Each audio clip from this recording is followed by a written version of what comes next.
Kujifunza neno la Mungu, muda kujifunza neno la Mungu, na tunaweza tukajifunza kwa utofauti kidogo. Leo tutakuwa tunajifunza, tunaomba, tunajifunza, tunaomba, tunajifunza, tunaomba mpaka tunamaliza. Bwana Yesu asifiwe sana. Na hivi ndivyo ambavyo tutakamilisha siku zetu 7 za maombi ambayo tumekuwa nayo tangu siku ya Jumatatu. Kwa hiyo na wewe jiandae kuomba. Tutaomba, hatuombi sana, tutaomba kawaida. Leo somo letu ni kazi 10 za Roho Mtakatifu kwa mwamini. Kazi 10 za Roho Mtakatifu kwa mwamini. Kazi 10 za Roho Mtakatifu kwa mwamini. Kwa mtu ambaye ameamini.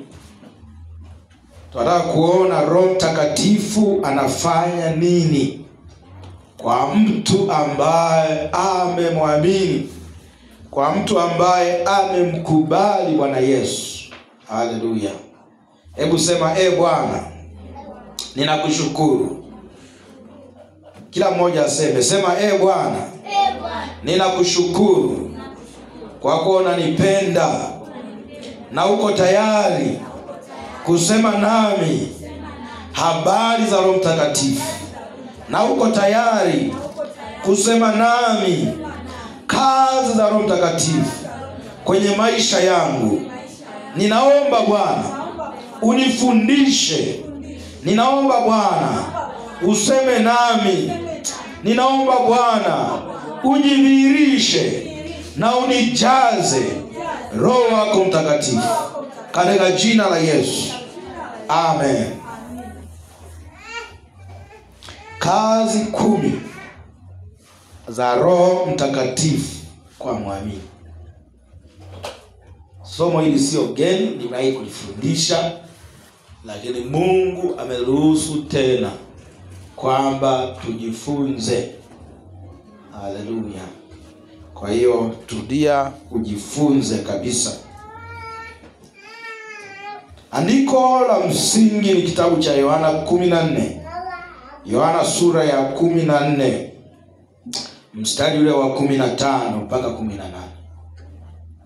Yohana sura ya 14 mstari wa 15 mpaka 18. Huo ndio mstari wetu wa msingi au andiko letu la msingi.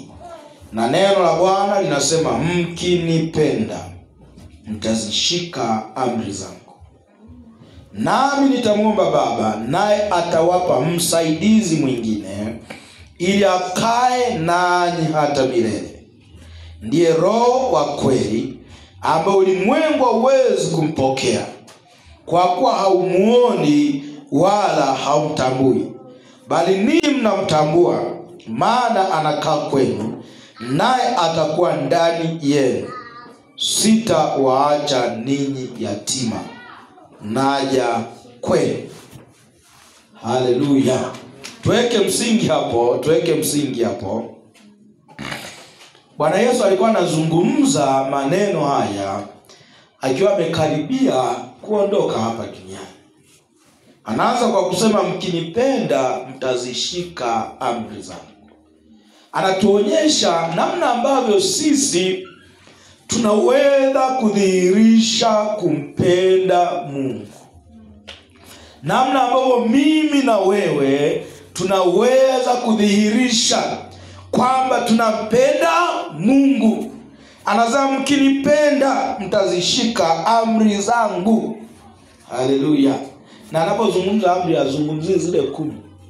Anazungumza mambo yote ambayo ameyasema, mambo yote ambayo yameandikwa kwenye neno la Mungu. Bwana Yesu asifiwe sana. Siku moja niliuliza swali.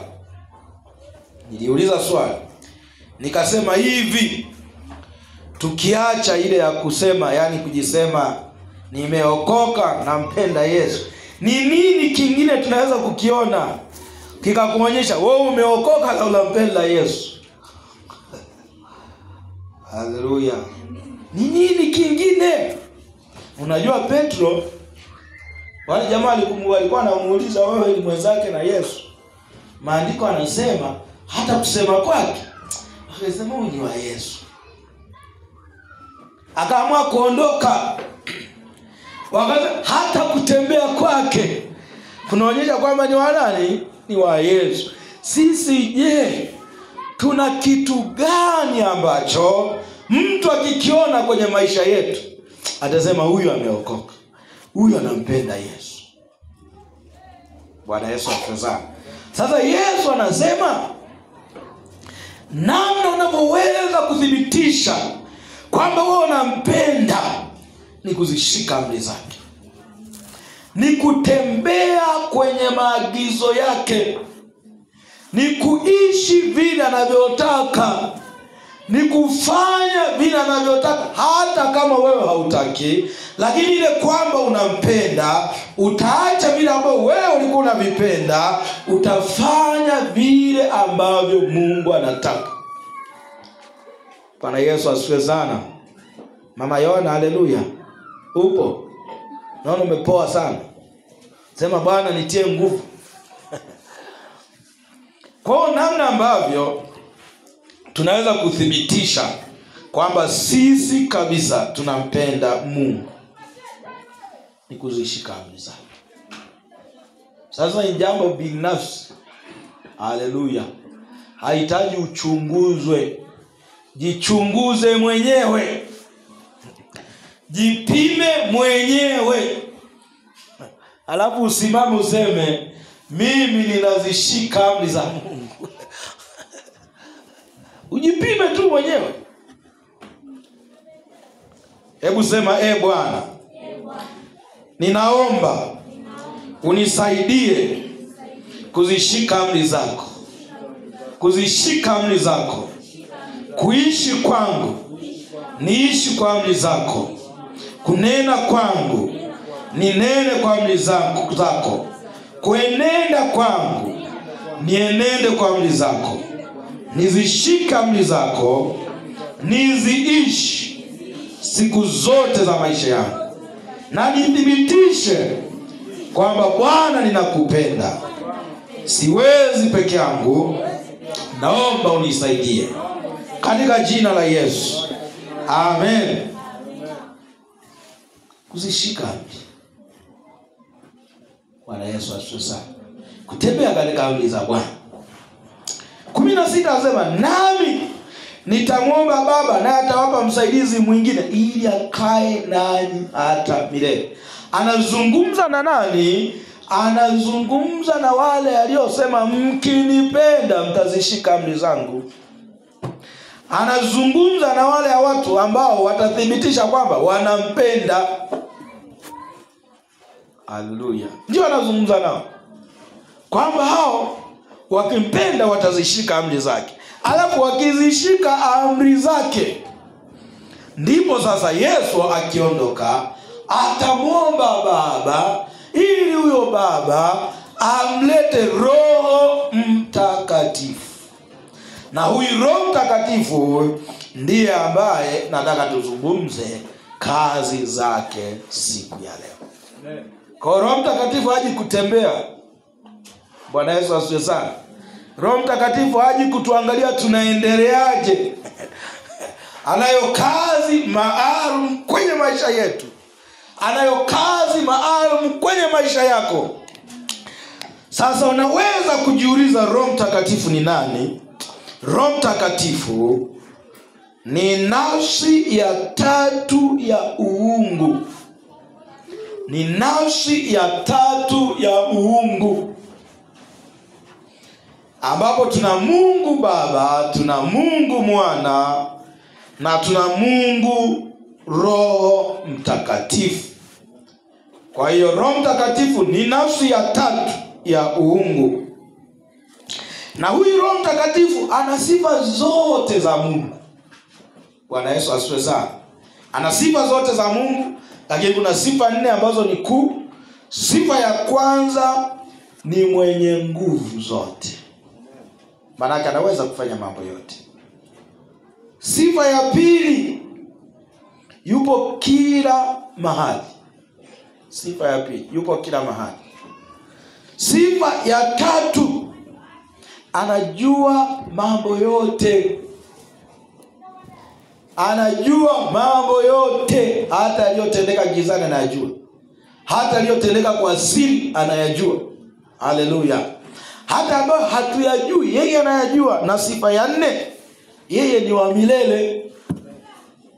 Kwa nimesema ya kwanza, ana nguvu zote. Ya pili, yuko kila mahali. Ya tatu, anajua mambo yote. Ya nne, ni wa milele. Huyo Roho Mtakatifu. Hivyo Roho Mtakatifu ni Mungu. Mungu si ni mmoja? Roho Mtakatifu ni Mungu. Yesu ni Mungu. Sasa ambacho nataka tukione leo, nataka tukione hiki kwamba Roho Mtakatifu ni nguvu ya Mungu inayomsaidia Mkristo kuishi vile Mungu atakavyo. Haleluya. Watumishi wa Mungu, Kristo sio maisha holela. Sawa? Sio maisha ya kula kila kitu. Sio maisha ya kunywa kila kitu. Sio maisha ya kufanya kila kitu ambacho unataka ukifanye. Bwana Yesu asifiwe sana. Ni maisha fulani hivi ya kistaarabu. Ni maisha fulani hivi yenye utaratibu. Ni maisha fulani hivi yenye mipaka yake. Bwana Yesu asifiwe sana. Haleluya. Unajua kuna maisha fulani, kila maisha tu yana taratibu zake. Lakini kama hujaokoka, maisha yako ni holela. Kwa sababu hujaokoka, hayana mipaka, unaweza kufanya chochote. Lakini ile kwamba wewe ni Mkristo, umeokoka, maisha yako tayari yana mipaka. Bwana Yesu asifiwe sana. Maisha yako yana mipaka, huwezi kufanya kila kitu. Hatusemi mbona fulani anafanya. Wewe achana na fulani, mkinipenda mtazishika amri zangu. Moja wapo ya amri za Mungu ni kutembea kwa utaratibu wa kimungu. Kwa hiyo Roho Mtakatifu sasa ni hiyo nguvu ya kukuwezesha kuishi kwenye huo utaratibu. Kuishi hayo maisha ya namna fulani. Siku moja nilikuwa ninamsikiliza askofu mmoja, alikuwa anaongea. Alikuwa anasema hivi. Anasema sikutarajia kama nitachaguliwa kuwa askofu mkuu.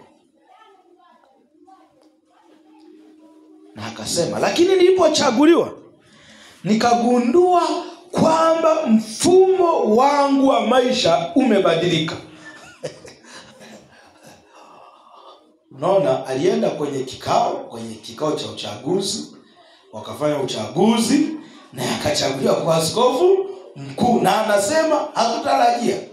Lakini alipotangazwa kwamba ni askofu mkuu, mambo yakabadilika. Haleluya. Sasa akatolea mfano, akasema mimi nilikuwa ninapenda nikipita barabarani nikiona ile miogo ya kuchoma lazima ninunue lile. Lakini sasa hivi nimekuwa askofu mkuu, siwezi. Wala Yesu asifiwe sana. Ni nini kimebadilika? Kuna kitu kimeongezeka. Haleluya. Nataka kusema nini? Kuna maisha tulikuwa nayo kabla hatujaokoka. Hayo maisha, tukitaka kabisa kumpenda Mungu na kuzishika amri zake, lazima tukubali kuyaacha. Lazima tuamue kuyaacha. Lazima tukubali kubadilika. Haleluya. Lazima tukubali kubadilika. Sasa ni nini kitatusaidia kutembea kwenye huo upya? Ni nguvu ya Roho Mtakatifu. Ni nguvu ya Roho Mtakatifu. Kama ulizoea dhambi, hakuna namna utaacha dhambi pasipo Roho Mtakatifu kuingilia kati. Bwana Yesu asifiwe. Kama ulizoea maisha uholela, hakuna namna utaacha huo uholela pasipo Roho Mtakatifu kuingilia kati. Kwa hiyo Roho Mtakatifu ni nguvu ya Mungu, inamwezesha Mkristo kuishi vile Mungu atakavyo. Vile Mungu atakavyo. Nataka nikwambie mtumishi wa Mungu kwamba haya maisha ya Ukristo sio maisha marahisi. Sawa? Sio maisha marahisi, na ndio maana wengi wameshindwa. Sio marahisi. Lakini namna pekee tunavyoweza, tukiwa na Roho Mtakatifu tunaweza. Tukiwa na Roho Mtakatifu tunaweza kuishi bila dhambi. Tukiwa na Roho Mtakatifu tunaweza kushinda maisha yetu ya kale. Kwa hiyo hiyo nguvu ndio inaitwa Roho Mtakatifu. Bwana Yesu asifiwe sana. Sasa huwezi kuishi vile Mungu atakavyo pasipo Roho Mtakatifu. Zekaria sura ya 4 mstari ule wa 6. Zekaria 4:6. Maandiko yanasema, akajibu akaniambia akisema, hili ndilo neno la Bwana kwa Zerubabeli, kusema, si kwa uwezo wala si kwa nguvu, bali ni kwa Roho yangu, asema Bwana wa majeshi. Yaani hakuna mtu ambaye kwa uwezo wake anaweza kushinda dhambi. Hayupo. Hakuna mtu ambaye kwa nguvu zake anaweza kushinda dhambi. Hayupo. Ila Roho Mtakatifu anaweza kutusaidia. Bwana Yesu asifiwe sana. Ni Roho Mtakatifu anatusaidia. Anatupa hiyo nguvu. Tukiwa na hiyo nguvu tunapenya. Tunaenda vizuri. Kwa hiyo watumishi wa Mungu tunamhitaji kabisa Roho Mtakatifu. Kila mmoja wetu anamhitaji Roho Mtakatifu. Hata kama ulijazwa jana, unamhitaji na leo, unamhitaji na kesho. Yesu anasema tutakuwa naye milele. Unamhitaji siku zote. Unamhitaji mchana, asubuhi, jioni, usiku na muda mwingine wote. Bwana Yesu asifiwe sana. Na Biblia pamoja na masharti mengi, lakini kuonyesha masharti makubwa ambayo Biblia imeweka ili wewe uweze kumpokea Roho Mtakatifu. Namba 1 ni kutubu dhambi zako zote. Yaani ili umpokee Roho Mtakatifu, utubu dhambi zako zote. Kitabu kile cha Matendo ya Mitume sura ya 2 37 na 38. Matendo ya Mitume sura ya 2 mstari wa 37 na wa 38.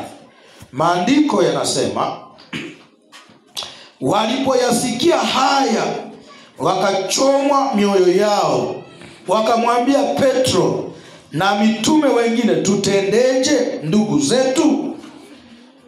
Petro akawaambia, tubuni mkabatizwe kila mmoja kwa jina la Yesu Kristo, mpate ondoleo la dhambi zenu, nanyi mtapokea kipawa cha Roho Mtakatifu. Kwa kuwa ahadi hii ni kwa ajili yenu na watoto wenu na watu wote walio mbali, na kwa wote watakaoitwa na Bwana wetu wamjie. Bwana Yesu asifiwe sana. Hawa watu waliona hawa kina Petro wananena kwa lugha, wanatabiri, wanazungumza mambo makuu. Ndio wakachomwa mioyo. Wakauliza, sasa tufanye nini? Petro anajibu, tubuni. Bwana Yesu asifiwe sana. Dawa ni kutubu. Dawa ni kutengeneza na Mungu. Dawa ni kuomba rehema za Bwana. Alafu mkisha tubu, anasema mpate ondoleo la dhambi zenu, nanyi mtapokea kipawa cha Roho Mtakatifu. Bwana Yesu asifiwe sana. Unajua kama alivyo Roho Mtakatifu ni mtakatifu, kwa hiyo hatutarajia kae mahali ambapo ni pachafu. Anakaa mahali patakatifu. Anakaa kwa watakatifu. Anakaa kwa waliotubu kabisa dhambi zao. Haleluya. Ambao wamepata ondoleo la dhambi, Roho Mtakatifu atakaa kwao. Bwana Yesu asifiwe. Mambo haya ni mazuri. Mambo haya ni mazuri. Kwa hiyo uelewe tu kwamba namna ya kwanza au sharti la kwanza la wewe kumpokea Roho Mtakatifu kwenye maisha yako ni kuhakikisha kwamba umetubu. Ni kuhakikisha kwamba umepata ondoleo la dhambi. Ni kuhakikisha kwamba umepata msamaha wa dhambi. Ukishapata huo msamaha wa dhambi, tayari una uhalali wa kumpokea Roho Mtakatifu. Tayari umefungua mlango wa Roho Mtakatifu kuingia ndani yako. Tayari umempa nafasi Roho Mtakatifu aingie ndani yako. Bwana Yesu asifiwe sana. Hebu sema, Bwana, ninakushukuru kwa sababu unanipenda. Bwana Yesu, niko mbele zako. Ninaomba rehema yako.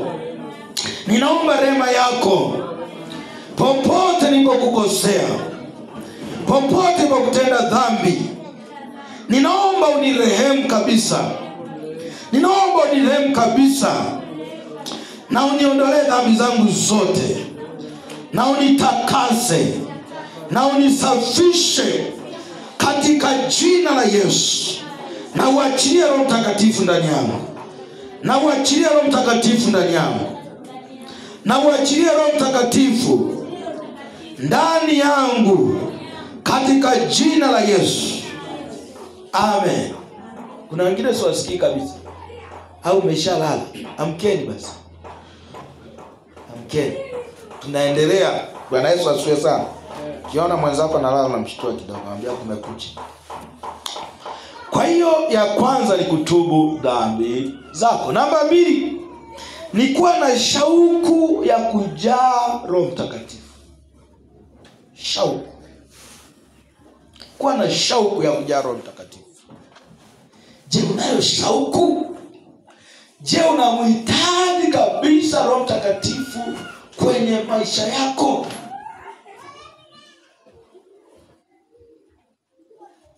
Unahamnaye? Unamhitaji? Unakiu naye? Shauku. Bwana Yesu asifiwe sana. Yohana 7 mstari wa 37 mpaka 39. Maandiko yanasema hata siku ya mwisho, siku ile siku kubwa ya sikukuu, Yesu akasimama akapaza sauti yake akisema, mtu akiona kiu na aje kwangu anywe. Aniaminie mimi, kama vile maandiko yanenavyo, mito ya maji yaliyowahi itatoka ndani yake. Na neno hilo alilisema katika habari ya nani? Ya Roho Mtakatifu, kwamba kila mwenye kiu na aje. Bwana Yesu asifiwe sana. Nikajifunza kwamba kumbe shauku ni jambo binafsi la kwako, linakuhitaji wewe. Hivi kwa mfano, ukiwa na kiu, mimi nikinywa maji, wewe kinaisha? Si mwenye kiu ndio anywe maji, si ndio? Kila mwenye kiu na aje anywe. Kwa hiyo wewe utengeneze shauku ya kwamba unamhitaji Roho Mtakatifu kwenye maisha yako. Sio mara moja, sio mara mbili, unamhitaji kwenye maisha yako yote. Unamhitaji wakati wote. Kwa hiyo tengeneze kiu, tengeneza shauku. Haleluya. Sasa hayo mambo mawili yatakusaidia kumpokea Roho Mtakatifu. Sasa tuone kazi za Roho Mtakatifu kwenye maisha yetu, zile kazi kuu. Kama tutafanikiwa kumaliza leo, tutamalizia Jumatano. Sasa tutaangalia namna ambayo muda utaturuhusu. Kazi ya kwanza ya Roho Mtakatifu. Roho Mtakatifu ni mwalimu na mshauri wa ajabu. Roho Mtakatifu ni mwalimu na mshauri wa ajabu. Zaburi 32 ule mstari wa 8.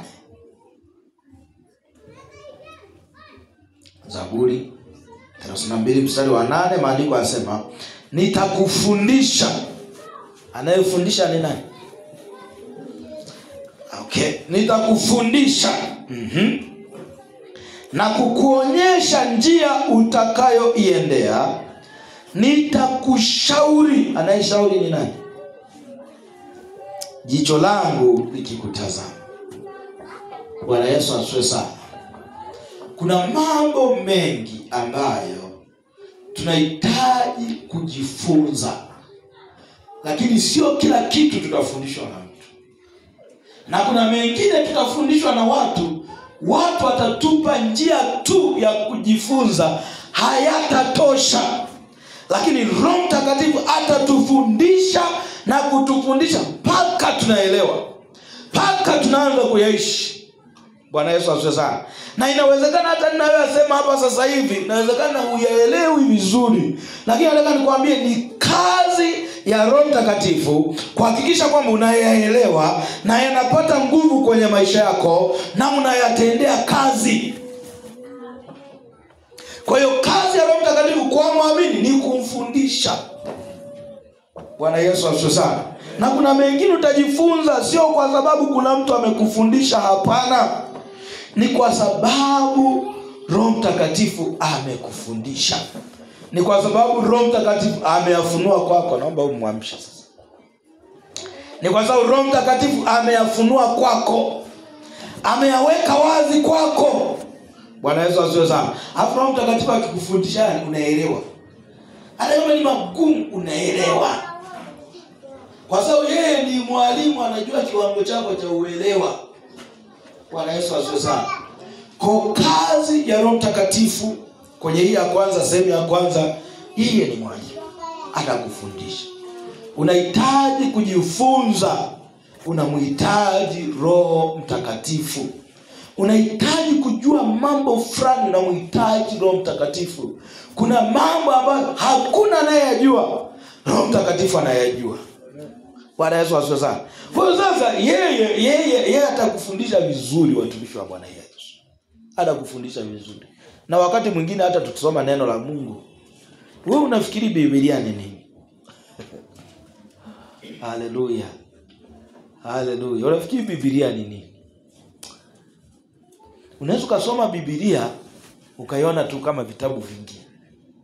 Lakini unaweza kusoma Biblia ile ile kuona kabisa kuna jambo lako. Ndio kazi ya Roho Mtakatifu. Bwana Yesu asifiwe sana. Kuna mstari hadi umeukalili, unaonaga wa kawaida, lakini kuna siku utasoma utapata kitu ambacho hujawahi kukipata, hujawahi kufundishwa na mtu. Ndio kazi ya Roho Mtakatifu. Haleluya. Lakini upande wa pili anasema nitakushauri, jicho langu likikutazama. Nitakushauri. Watumishi wa Mungu, jambo la kufanya maamuzi ni jambo la maisha. Tunafanya maamuzi kila anapoitwa leo. Kila anapoitwa leo. Sipokuwa tu maamuzi yanatofautiana ukubwa na madhara yake. Si ndio? Yaani hata ulivyovaa leo umeamua. Kati ya nguo nyingi ulizonazo umechagua hiyo uliyovaa. Bwana Yesu asifiwe sana. Si ni maamuzi? Hata kuja ibadani umeamua. Si ungeweza kulala. Ungeweza kumtembelea sinani, unaenda kumsalimia siku ya ibada. Ni maamuzi. Sasa ili ufanye maamuzi yaliyo bora, ili ufanye maamuzi yaliyo mazuri ya kuleta matokeo mazuri kwenye maisha yako, Roho Mtakatifu. Bwana Yesu asifiwe sana. Roho Mtakatifu atakusaidia kufanya hayo maamuzi. Atakushauri kwamba hiki unachotaka kukifanya hiki kinaonekana kizuri leo, lakini kesho sio kizuri. Kinaonekana ni cha faida leo, lakini kesho sio kizuri.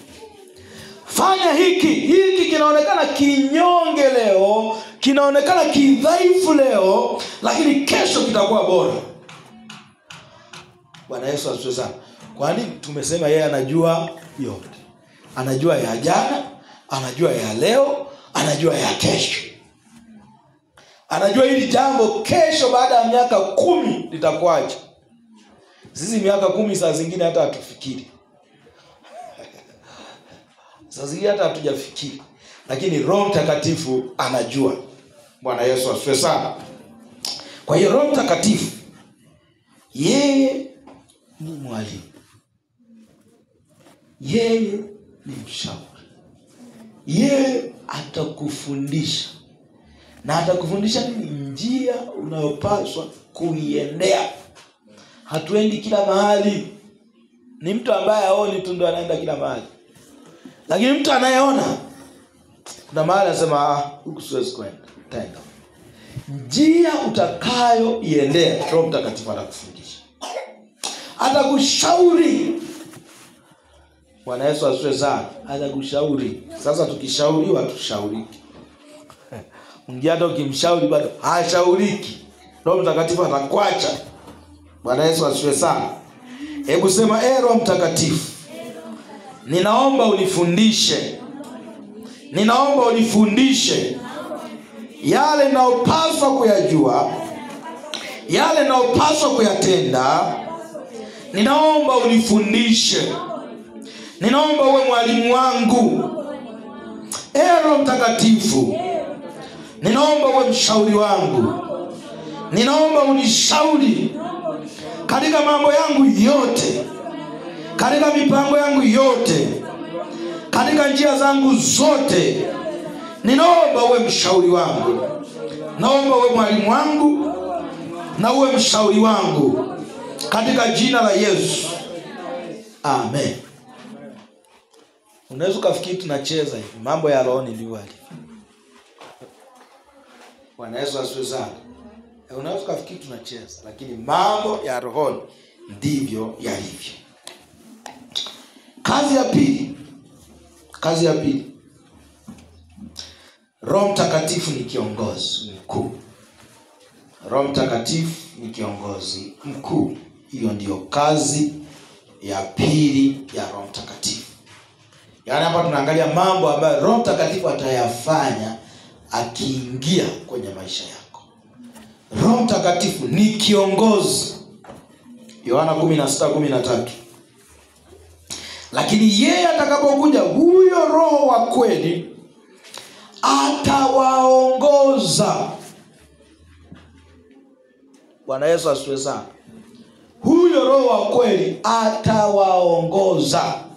Tayari hiyo inamtambulisha au inamfafanua Roho Mtakatifu kwamba yeye ni kiongozi.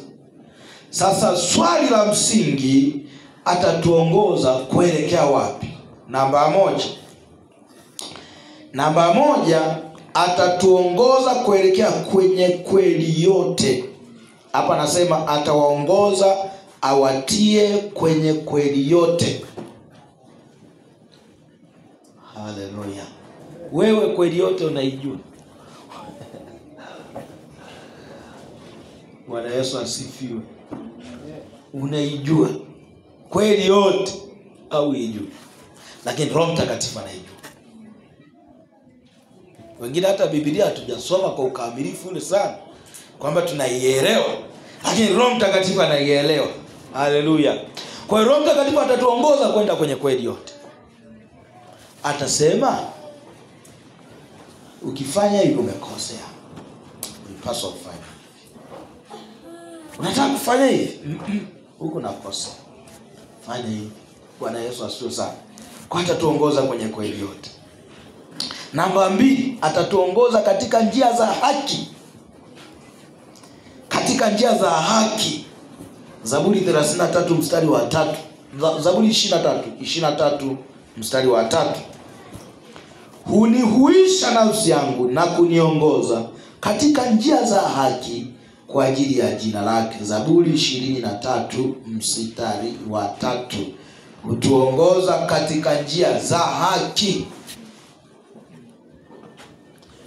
Mimi nikagundua kumbe ukikutana na mtu ambaye hatendi haki, ujue kabisa hana Roho Mtakatifu. Kwa sababu hana wa kumuongoza kwenda kwenye haki. Bwana Yesu asifiwe sana. hana wa kufunua kwamba hii ndio haki na hii sio haki. Kwa hiyo Roho Mtakatifu yeye atatuongoza katika njia za haki. Tatu, atatuongoza karibu na chemichemi za maji. Karibu na chemichemi za maji. Isaya 49 mstari wa 10. Anasema hawataona njaa wala hawataona kiu, hari haitawapiga wala jua, kwa maana yeye aliyewarehemu atawatangulia, naam, karibu na chemchem za maji atawaongoza. Haleluya. Hii ndio ni. Hii ina maana kwamba huko anaanza na njaa, anaanza kiu, anaanza hari, anaanza jua. Yote hayo anazungumza kwa lugha ya sasa na ile ijayo. Kwa maana kwa sasa ni yale maisha ambayo tunaishi, yana maumivu, yana machungu, yana vilio, yana machozi na majonzi. Lakini Roho Mtakatifu atatuongoza kwenda kwenye chemichemi za maji, kwa maana ya atakuwa faraja kwetu. Bwana Yesu asifiwe sana. Yeye atatufariji, yeye atatusaidia, yeye atakuwa pamoja na sisi. Namba ngapi tena? Namba 4. Yeye atatuthibitisha kwamba sisi ni wana wa Mungu. Warumi 8:14. Atatuthibitisha kwamba sisi ni wana wa Mungu. Sisi ni wana wa Mungu. Maandiko kwenye Warumi 8:14 sasa, kwa kuwa wote wanaongozwa na Roho wa Mungu, hao ndio wana wa Mungu. Wote wanaongozwa na Roho wa Mungu. Unaongozwa na Roho wa Mungu, wewe ni mwana wa Mungu. Unajiongoza mwenyewe, sitakuwa mwana wako mwenyewe. Unaongozwa na shetani, wewe unakuwa mwana wa shetani. Bwana Yesu asifiwe sana. Kwa hiyo wanaongozwa na Roho wa Mungu, hao ndio nini? Hao ndio wana wa Mungu. Kwa hiyo ndivyo ambavyo uongozi wa Roho Mtakatifu ulivyo. Namba 3. Kazi ya 3 ya Roho Mtakatifu. Kazi ya 3. Roho Mtakatifu huachilia uwezo wa kunena kwa lugha. Huachilia uwezo wa kunena kwa lugha. Wengine wanasema lugha mpya, vyovyote tutakavyoona inafaa. Matendo ya Mitume sura ya 2 mstari wa 1 mpaka ule wa 4.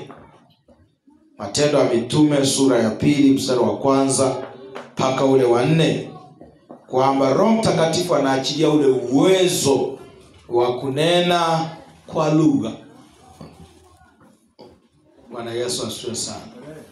Hapa maandiko yanasema hata ilipotimia siku ya Pentekoste walikuwako wote mahali pamoja, kukaja ghafla toka mbinguni uvumi kama uvumi wa upepo wa nguvu ukienda kasi, ukaijaza nyumba yote waliokuwa wameketi. Kukawatokea ndimi zilizogawanyika kama ndimi za moto uliowakalia kila mmoja wao. Wote wakajazwa Roho Mtakatifu, wakaanza kusema kwa lugha nyingine kama Roho alivyowajalia. Haleluya. Wengine tukinena kwa lugha wanajiuliza ndio wanaongea nini? Na sisi ndio lugha yetu sasa. Ndio Kiebrania chetu, si ndio? Mkajiuliza hawa ndio wanazungumza vitu gani? Wanawezaje? Mambo haya hayawezekani kwa akili za kawaida. Ni Roho Mtakatifu. Haleluya.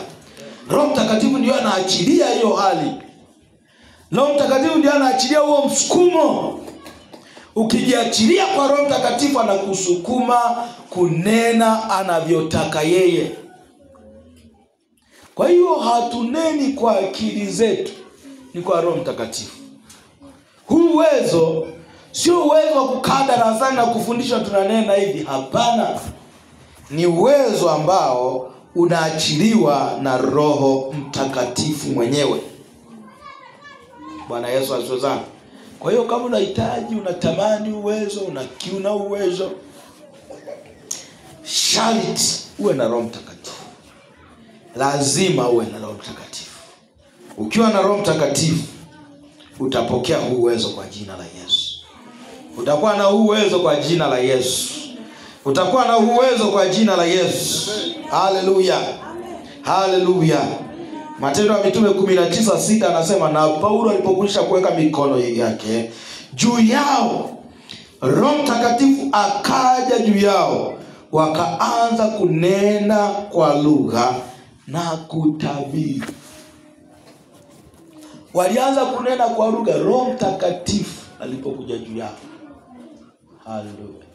Roho Mtakatifu alipoachiliwa juu yao, Roho Mtakatifu alipojifunua kwao, Roho Mtakatifu alipokuwa juu yao, hao watu wakaanza kunena kwa lugha.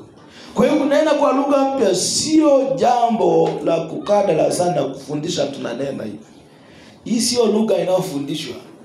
Ni lugha inayoletwa na Roho Mtakatifu mwenyewe. Haleluya. Ni lugha ambayo Roho Mtakatifu mwenyewe anaiachilia kwa watu wake. Bwana Yesu asifiwe. Na kuna kauzuri kake. Daudi anasema onjeni moyo ya kuwa Bwana ni nani? Ni mwema. Haleluya. Kwa hiyo na wewe uonje, uone kuna uzuri wake, watumishi wa Bwana Yesu. Kuna raha yake. Mambo ni mazuri sana. Mambo ni mazuri sana. Sasa najisikia tukaombe tu. Kwa tutakomea hapa. Tutakomea hapo hizo tatu. Bwana Yesu asifiwe. Nikombe usimame. Nataka tukaombe.